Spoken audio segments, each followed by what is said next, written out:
दिल्ली में ऐसे हमारे ट्रिपल इंजन की सरकार है। जो बदहाली है दिल्ली की, मेरे देश के प्रधानमंत्री जी ने दिल्ली के लोगों से जो वादा किया विकसित दिल्ली का, और विकसित दिल्ली के लिए हम हर रोज सड़कों पे हैं। हमारी माननीय मुख्यमंत्री रेखा गुप्ता जी वो भी सड़कों पर आज हम इस तरह के इलाके हैं जो इलीगल इंक्रोचमेंट्स हैं, जो बदहाली है टॉयलेट की, पूर्व शौचालय की, गंदगी की, उन सब के ऊपर आज इन लोगों को आदेश दिया है। यहां पे एक स्पोर्ट्स कम्प्लेक्स है, स्पोर्ट्स कम्प्लेक्स बनाने की बात एमएलए साहब ने कोशिश की 2 बार, लेकिन वो ड्यूसिप के किन्हीं कारणों से वो सिर नहीं चढ़ पाया। इनका जो सुझाव है आज ही इनके सुझाव लिखित में एमएलए साहब से लेकर हम अपनी सरकार के माध्यम से डीडीए को देकर हम इस एरिया को जो ये चाहेंगे इनके एमएलए साहब के मुताबिक, और यहाँ के लोगों में जो जानकारी दी है कि सब लोग चाहते हैं स्पोर्ट्स कम्प्लेक्स ही बने, और उस स्पोर्ट्स कम्प्लेक्स बने उसके लिए हम इनसे चर्चा करके डीडीए को लैंड करेंगे। सर, ट्रिपल इंजन की सरकार से क्या फायदे देखने को मिले? कॉर्पोरेशन आज हमारे पास है, बिल्कुल आगे ब्लेम गेम। मैं किसी को अच्छा बुरा नहीं कहता, पर मैं कहता हूँ ये ब्लेम। अभी जहां इतनी गंदगी थी वहां आदमी खड़ा नहीं हो सकता, आपने सबने देखा है। क्या ये पेरिस और इंग्लैंड है जिसके बातें करते हैं? हमारे पास बेसिक चीजें नहीं है, लोगों को देने के लिए बेसिक सफाई तक नहीं है, और हम बात करें अमेरिका, इंग्लैंड और पेरिस जैसी शहरों की, ये मुझे लगता है अदकथनीय है। इसलिए आज ट्रिपल इंजन की सरकार बनने से ये गंदगी को भी हटाना है, अव्यवस्था को भी खत्म करना है। जो इलाके की डेवलपमेंट है, यहाँ पार्टी हमारी पार्टी से एमएलए है या नहीं है ये मैटर नहीं करता। दिल्ली के अंदर 70 के 70 सीटों के ऊपर भारतीय जनता पार्टी की सरकार है।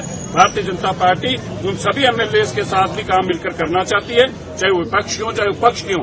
हमारा मकसद दिल्ली को सुधारना है, और जो पुरानी गलतियां हैं उनके ऊपर हम लोगों को मंथन करना चाहिए, बजाय इसके कि हम उसको एक दूसरे के पल्ले में डालें। उससे सीख लेकर आगे आना चाहिए। यही कारण है लोगों ने आम आदमी पार्टी को हटाया, हमें लाया है, हमें मौका मिला है। और अगर हमें मौका मिला है तो हमने इस बात को बहानेबाजी में अपना समय नहीं बर्बाद करना, झगड़े में बर्बाद करने के लिए हम नहीं आए। चाहे विपक्ष के एमएलए हो चाहे पक्ष के एमएलए हो, हम बराबरी के साथ दिल्ली को विकसित करना चाहते हैं। इसलिए जितनी गंदी सड़कों की बुरे हालत इंक्रोचमेंट कर रखी है, जगह जगह के ऊपर आपने देखा किस तरह से दुकानें, ढाबे, ईटिंग सर्विस बना रखी है, सब पार्कों के अंदर कब्जे हो चुके हैं, पार्क के अंदर गाड़ियां खड़ी हैं। मुझे बड़ा दुख हुआ देखकर कि दिल्ली जो ग्रीनरी पार्कों के नाम से जानी जाती थी उसके अंदर इंक्रोचमेंट करके जगह जगह गाड़ियां खड़ी हैं, टूटे हुए अंदर ट्रैक्टर खड़े हैं, टूटी हुई ट्रालियां खड़ी हैं, जंग पड़ी कारें पड़ी हुई हैं। क्या ये पार्क है? इसलिए हम इन सब के ऊपर काम करेंगे, और आने वाले दिनों में जहां जहां दिल्ली के अंदर इस तरह की मुसीबतें उनसे निजात दिलाने का काम हमारी ट्रिपल इंजन की सरकार काम करेगी। सर, आज जहाँ पर आप आए हैं वहाँ पर बहुत इंक्रोचमेंट था, और आपने क्या अधिकारियों को कोई नोटिस भी नहीं है? पूरी सड़क इंक्रोच दिख रही है। अधिकारियों को 1 हफ्ते का टाइम दिया और नोटिस दिया कि 1 हफ्ते के अंदर अंदर ये सारी सड़क खाली चाहिए। दिल्ली में लोगों के आने जाने के रास्ते भी आप बंद कर देंगे, ये कैसी व्यवस्था है? ऐसी व्यवस्था को अनार्किस्ट कहा जाता है। ये व्यवस्था नहीं है, यह व्यवस्था की चरम सीमा है, और इसके ऊपर सख्ती से कार्रवाई करनी होगी, चाहे कोई अफसर हो चाहे कोई पॉलिटिकल इन्वॉल्वमेंट हो, किसी को नहीं बख्शा जाएगा। ठीक है, आपने किसी अफसर के सस्पेंशन की बात की? देखिए, वो हमारे इंटरनल मसले हैं, उस पर कार्रवाई करेंगे। जो नहीं परफॉर्म करेगा उस पर कार्रवाई होगी। देखिए, मैं इन चीजों के सख्त खिलाफ हूँ। ये पोल्यूशन का काम करते हैं, जितने तंदूर चलते हैं ये बेशुमार बेहता धुआं देते हैं, जो लोगों को सांस लेने के पोल्यूशन AQI पे हम काम करते हैं, और ये सब हमारा काम मिट्टी कर देते हैं। इसलिए मैं आप आज फिर कहना चाहता हूँ, और त्रिनगर के वासियों को भी कहना चाहता हूँ, इलीगल चीजों से गुरेज करिए।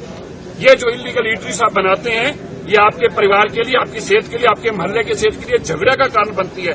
यहाँ पे लोग बाद में दारू आके पीते हैं, एक दूसरे को मारधाड़ करते हैं, और ये दिल्ली के अंदर रेजिडेंशियल एरिया के अंदर ऐसी कोई भी चीज अलाउ नहीं करेंगे, नहीं करेंगे, नहीं करेंगे।